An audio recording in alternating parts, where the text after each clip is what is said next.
Olá! Essa é a nossa devocional de número 59. Hoje nós vamos estudar Romanos no capítulo 14, do verso 1 ao verso 12. Vamos à leitura do texto. Acolham quem é fraco na fé, não porém para discutir opiniões. Um crê que pode comer de tudo, mas quem é fraco na fé come legumes. Quem come de tudo não deve desprezar o que não come, e o que não come não deve julgar o que come de tudo, porque Deus o acolheu. Quem é você para julgar os servos alheios? Para o seu próprio dono é que ele está em pé ou cai. Mas ficará em pé, porque o seu Senhor é poderoso para manter em pé. Alguns pensam que certos dias são mais importantes do que os demais, mas outros pensam que todos os dias são iguais. Cada um tem opinião bem definida em sua própria mente. Quem pensa que certos dias são mais importantes faz isso para o Senhor. Quem come de tudo faz isso para o Senhor, porque dá graças a Deus. E quem não come de tudo é para o Senhor, que não come e dá graças a Deus. Porque nenhum de nós vive para si mesmo, nem morre para si. Porque se vivemos, é para o Senhor que vivemos. Se morremos, é para o Senhor que morremos. Quer pois vivamos ou morramos, somos do Senhor. Foi precisamente para este fim que Cristo morreu e tornou a viver, para ser Senhor tanto de mortos como de vivos. Você, porém, por que julga seu irmão? E você, por que despreza seu irmão? Pois todos temos de comparecer diante do tribunal de Deus. Como está escrito, por minha vida, diz o Senhor, diante de mim se dobrará todo o joelho, e toda língua dará louvor a Deus. Assim, pois, cada um de nós prestará conta de si mesmo diante de Deus. Portanto, deixem de julgar uns aos outros, pelo contrário, tomem a decisão de não pôr tropeço ou escândalo diante do irmão. Eu sei e estou persuadido no Senhor Jesus de que nada é impuro em si mesmo, a não ser para aquele que pensa que alguma coisa é impura, para esse é impura. Bom, então essa foi a leitura de hoje. E a introdução a esse assunto é que na igreja de Roma a maioria era judeus convertidos, né? Aliás, tinha um bom número de judeus convertidos, mas que ainda guardavam, né, as restrições e guardas de dias, conforme o calendário, né, do Antigo Testamento, né, e conforme a lei de Moisés, né? Então, assim, alguns guardavam, né, alguns dias especiais, dias de festa. Não comiam carne de porco, por exemplo, ou qualquer tipo de carne, porque não tinha certeza com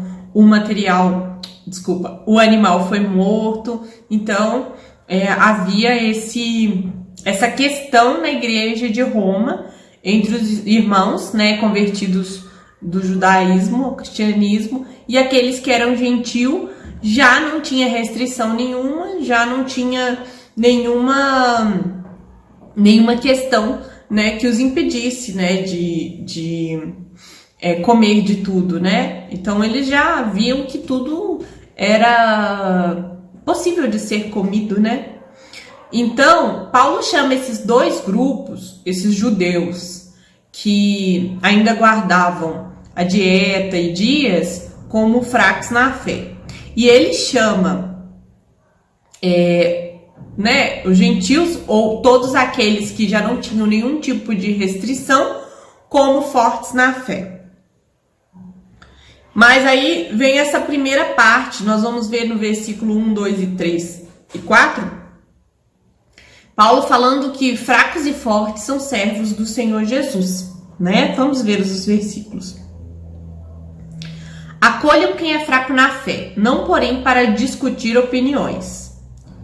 Paulo separa neste texto, né, os dois grupos, os quais ele chama de fraco na fé. A questão é tratada por Paulo como secundária, né? Então, essas questões em que há uma divergência entre esses irmãos são questões secundárias, não são questões de fé, né? Pois ela trata ambos irmãos, né? E sua preocupação, né, era pela comunhão desses irmãos. Acolher não é para discutir opinião, acolher é aceitar sem restrição. Então, nesse primeiro versículo, né, acolha o fraco na fé é compreender esses irmãos e recebê-los, né, mesmo que eles se sintam limitados, né, por essas questões. Então, não para discutir opiniões, né, mas acolher é receber, né, sem restrição. O verso 2, um crê que pode comer tudo, mas quem é fraco na fé come legumes.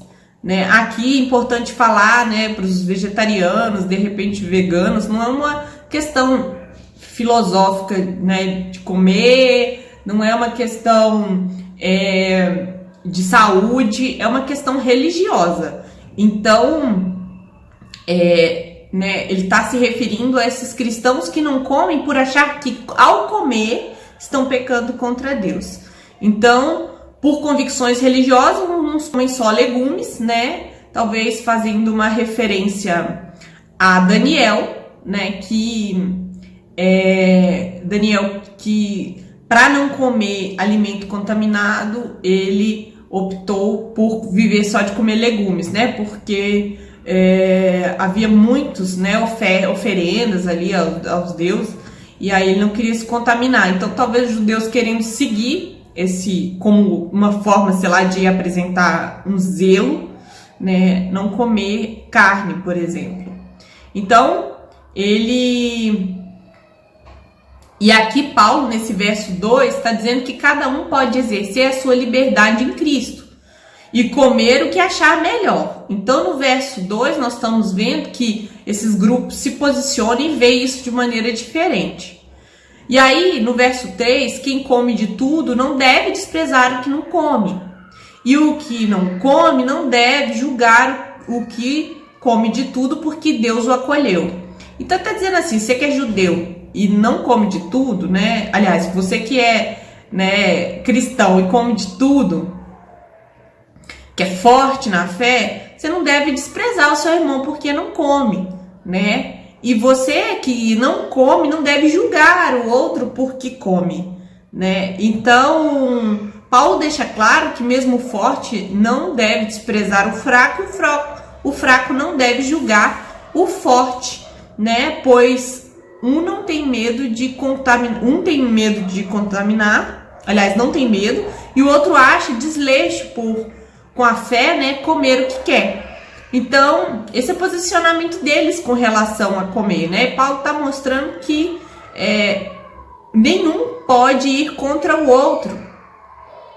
No verso 4, quem é você para julgar o servo alheio, né? Para o seu próprio dono é que ele está em pé, ou cai, mas fica em pé, porque o Senhor é poderoso para mantê-lo em pé. Ele quer dizer o seguinte, quem é você para julgar o seu irmão na forma dele levar a fé dele, visto que o Senhor dele não é você, ele não serve para você, ele não come ou deixa de comer para você, ele come ou deixa de comer pelo Senhor dele. Então, ele nos chama a não julgar, não desprezar, né, o irmão em detrimento do que ele ali come, né, ou come a fé dele, porque você não é o Senhor do seu irmão, né? E sim Deus.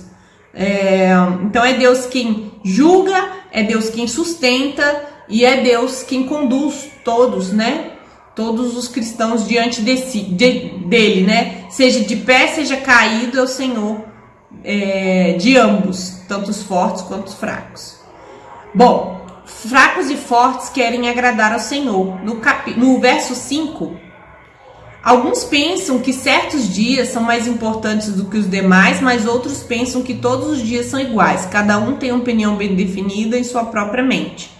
Nesse verso 5 aqui, a guarda, né, do calendário. Estávamos falando anteriormente de comida, agora está falando da guarda do calendário judaico, né? Então eles achavam que era importante guardar alguns dias especiais no ano. E aqui não está falando do dia do Senhor, tá? Aqui está falando de alguns dias do ano, as festas que tinham, né? O problema em temas secundários, ou seja, que não são matéria de fé, é que Paulo está orientando não ir para discussão, né? Você vai fazer as coisas que você julga correto, né? Conforme sua consciência, mas você tem que ter certeza daquilo que você está fazendo, né? Faça sem tirar do outro a liberdade, né?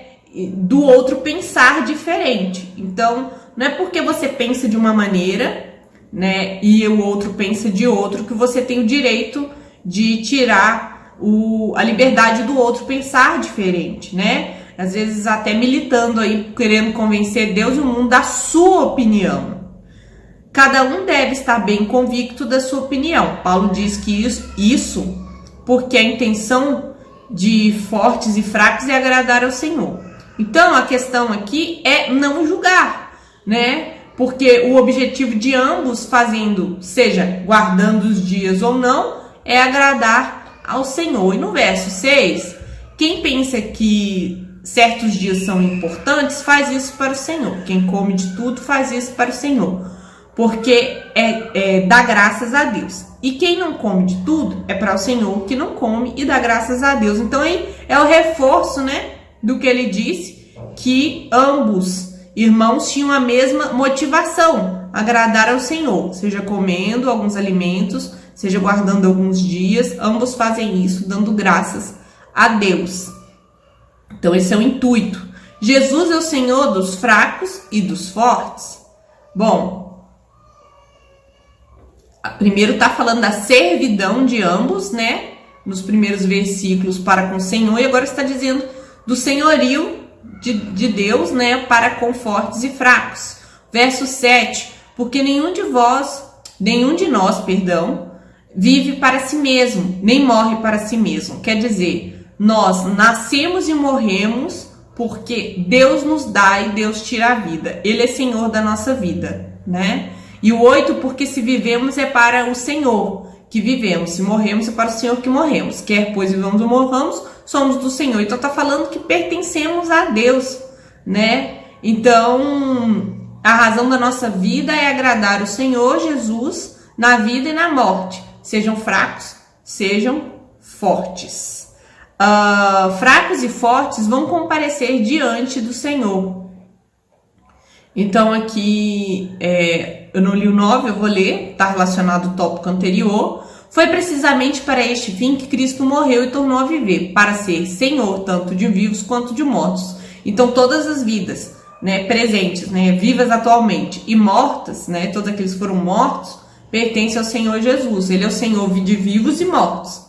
E o 10, que já vai para o outro, né, tópico, vou repetir aqui, que é fracos e fortes vão comparecer diante do Senhor. Aqui está falando que, como antes Paulo orientou a não julgar os irmãos, aqui ele fala que quem julga é o Senhor, né? E o 11 diz assim, o 10, você, porém, por que julga o seu irmão? E você, por que despreza o seu irmão? Então está falando primeiro para o fraco, né? E depois para o forte, por que despreza o irmão? Pois todos temos de comparecer diante do tribunal de Deus. Então, no final, ele está dizendo, por que você julga? Né? Se é Deus quem é o juiz. Por que você, fraco, julga o forte por se sentir livre de comer o que deseja? E você, forte, por que despreza o seu irmão? Porque não come algumas coisas julgando impuro. Todos compareceram diante de Deus no julgamento e ele é o juiz. E nem o fraco nem o forte é quem são para julgar um ao outro. E no verso 11, Paulo, ele traz uma argumentação e depois ele cita, né, ele fala de Cristo e ele cita um versículo, uma passagem das Escrituras. E aqui no 11 ele cita: por minha vida, diz o Senhor, diante de mim se dobrará todo joelho e toda língua dará louvores a Deus. Então, julgar o irmão é tomar o lugar de Cristo, porque a Cristo foi incumbido, né, o julgar de todas as pessoas. E além de você tomar o lugar de Cristo, você antecipa o julgamento dessa pessoa, que será no dia do Senhor, né? E isso é contrário à vontade de Deus. Todos se dobrarão diante de Deus. Então, não tem por que julgar o irmão pela a sua visão, né, nessas questões secundárias. Assim, pois, cada um de nós prestará conta de si mesmo diante de Deus. E o 13. Portanto, deixemos de julgar uns aos outros, pelo contrário, tomem a decisão de não ser pedra de tropeço ou escândalo diante do irmão. Bom, esse 12 e 13, esse 12, né, que vai até o 12, que eu acabei colocando um pouco mais, que ele tá trazendo pra gente? Bom, que cada um prestará conta de si, né, no julgamento, quando se apresentar diante de Deus. Então, cada um, né, fracos e fortes, vai prestar conta diante de Deus. E é importante percebermos que fracos e fortes não é classificação espiritual, tá? Pois Paulo trata, tipo, um é espiritual e o outro não. Não é isso, né? De quem é espiritual e quem não é. Paulo chama os dois de irmãos, mas o fraco é aquele mais sensível em se escandalizar com o que o irmão come, com o que o irmão bebe, com os dias que o irmão guarda, né? Então, é aquele mais propenso a se escandalizar. Nós vamos ter outros estudos que nós vamos esclarecer mais isso, no que se refere a escândalo, né? O que seria escandalizar? Então, no próximo estudo a gente vai falar melhor sobre isso. Vamos às aplicações. Existe no cristianismo assuntos que são secundários e nos leva a divergência entre os cristãos, né? E é importante acolher os irmãos, sem ser para discutir a opinião nessa questão da liberdade da consciência do cristão. Então, por exemplo, de repente uma pessoa acha que não deve cortar cabelo, não deve usar calça, mulher, de repente, não sei, comer carne de porco, né, beber café, enfim. O fato é que nas questões secundárias como essa, é uma questão de consciência cristã. E depois nós vamos estudar mais a fundo como é isso na prática. Mas o ponto aqui é que Paulo está dizendo que nenhum tem motivo para julgar ou desprezar o outro, né? E que depois nós vamos entender melhor o que significa ser forte, o que significa ser fraco, né? Mas o ponto de Paulo nesses versículos é para não julgar, porque todos são servos do Senhor Jesus, porque todos fazem com a intenção de agradar o Senhor e porque Deus é o Senhor e é Ele quem julgará. Então, não cabe a nós ficar discutindo essas coisas. Devemos ter em mente que somos todos irmãos e Jesus é o Senhor de todos. Ambos fazem isso para agradar o Senhor. Devemos acolher sem reservas, estarmos prontos a ouvir as questões secundárias divergentes da nossa opinião, mas o que é essencial, mas o que é essencial e o que é secundário, nós devemos separar isso no aspecto. Por exemplo, quando eu falo que essas questões secundárias, né, Paulo que nos orienta a não discutir, não significa que não existam questões prioritárias, questões de fé, né? Então, para a gente saber classificar, de repente, assim, Balina, mas como eu vou saber se essa questão ela é secundária ou ela é uma questão de fé? Relacionado à fé, aos fundamentos, né, que eu quero dizer da nossa fé. Bom, como exemplo para a gente poder criar tem várias formas da gente criar esse esse crivo, né? Se é uma questão secundária ou não. Então, assim, eu vou dar como exemplo aqui o credo apostólico, né? Ele é um exemplo disso. Olha só, se a questão em si tiver enquadrada no que eu disser aqui, ela é uma questão de fé. Agora, se ela não tiver enquadrada aqui, aí é uma questão secundária, assim, é mais ou menos para dar um direcionamento. Eu vou ler o credo apostólico. Creio em Deus Pai, Todo-Poderoso, Criador dos céus e da terra, e em Jesus Cristo, seu Filho, nosso Senhor, que foi concebido pelo Espírito Santo, nasceu da Virgem Maria. Padeceu sob o poder de Pôncio Pilatos, foi crucificado, morto e sepultado, desceu ao Hades, ressuscitou no terceiro dia, subiu ao céu e está sentado à direita de Deus Pai Todo-Poderoso, donde virá para julgar os vivos e os mortos. Creio no Espírito Santo, na Santa Igreja Universal, isso daqui é a Igreja de Cristo, né? A Igreja como todo, na comunhão dos santos, na remissão dos pecados, na ressurreição dos corpos e na vida eterna. Amém.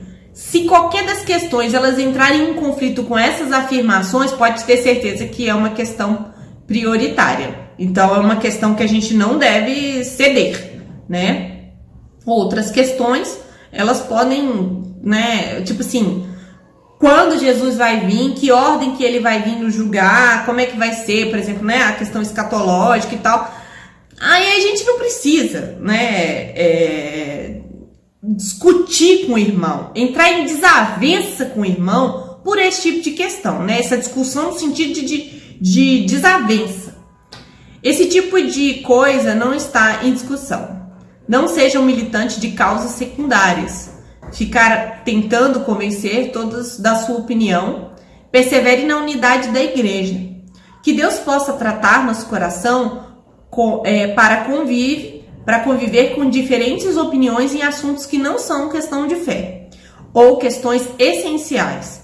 Nos dê humildade e graça para conviver com os nossos irmãos. Nisso todos conhecerão que sois meus discípulos, se vos amardes uns aos outros. João 13:35. Entende a importância de Paulo estar tratando isso? Ele sabe que há conflito na igreja. Então, a gente também tem que aprender a lidar e a conviver com irmãos que pensam diferente, desde que essas questões não sejam questões de fé. Vamos orar? Senhor, nós te agradecemos por este estudo.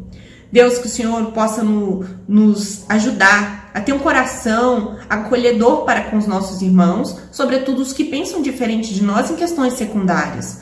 Que possamos ser amorosos, compreensivos, ó Deus, porque cremos que os irmãos fracos estão num processo de amadurecimento. Que possamos ser bênção na vida deles para ajudá-los a conduzir ao amadurecimento espiritual, para que possa gozar plenamente da liberdade que temos em Ti.